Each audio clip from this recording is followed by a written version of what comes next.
Kakinada police parade మైదానంలో నిర్వహించిన స్వాతంత్ర దినోత్సవ వేడుకల్లో AP deputy CM Pawan Kalyan పాల్గొన్నారు. జాతీయ జెండా ఎగురవేశారు పవన్ కళ్యాణ్. ఒక తరం స్వాతంత్ర్యం కోసం పోరాడితే ఒక తరం స్వాతంత్రాన్ని కాపాడిందని పవన్ తెలిపారు. బలమైన సమర్థవంతమైన దేశంగా ప్రపంచానికి నాయకత్వం వహించే దిశగా భారత్ అడుగులు వేస్తోంది అన్నారు. వికసిత భారత సంకల్పంతో ఆంధ్రప్రదేశ్ తనదైన పాత్ర పోషించింది అన్నారు. కేంద్ర ప్రభుత్వ సమన్వయంతో అభివృద్ధి పదంలో ముందుకు సాగుతున్నామని తెలిపారు పవన్ కళ్యాణ్. యువతకి నా పిలుపు ఒకటే, డబ్బుకి మీ ఓటు నమ్ముకోకండి, తప్పుడు సమాచారానికి మీ ఆలోచన నమ్ముకోకండి, ద్వేషానికి మీ భవిష్యత్తును అప్పగించకండి. ప్రశ్నించే యువత కావాలి, పరిష్కారం చూపే యువత కావాలి, అవకాశాలు సృష్టించే యువత కావాలి, భారతదేశాన్ని నడిపించే యువత కావాలి. ఈ తరం చేతిలో ఉన్న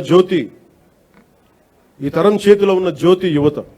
వచ్చే తరానికి మరింత ప్రకాశవంతమైన భారతదేశంగా మీ చేతిలో ఉండాలని మనస్ఫూర్తిగా కోరుకుంటూ, సంక్షేమం ద్వారా ప్రజలకు ఈరోజు భరోసా కల్పిస్తున్నాం. అభివృద్ధి ద్వారా రేపటి అవకాశాలు నిర్మిస్తా ఉన్నాం. గౌరవ ముఖ్యమంత్రి శ్రీ నారా చంద్రబాబు నాయుడు గారి నాయకత్వంలో రాష్ట్ర రాజధాని అమరావతిని అభివృద్ధి చేస్తున్నాం. రాష్ట్రం పెట్టుబడులు ముందుకు వస్తూ ఉన్నాయి. రాష్ట్ర జీవనాడైన పోలవరం కొత్త ప్రాజెక్టుని శరవేగంగా పూర్తి చేసుకుంటా ఉన్నాం. అలాగే ప్రత్యేకించి పిఠాపురం నియోజకవర్గం ప్రజల కోసం దాదాపు 1000 కోట్లతో ఎన్నడూ లేని విధంగా అభివృద్ధి పనులు చేపట్టాం.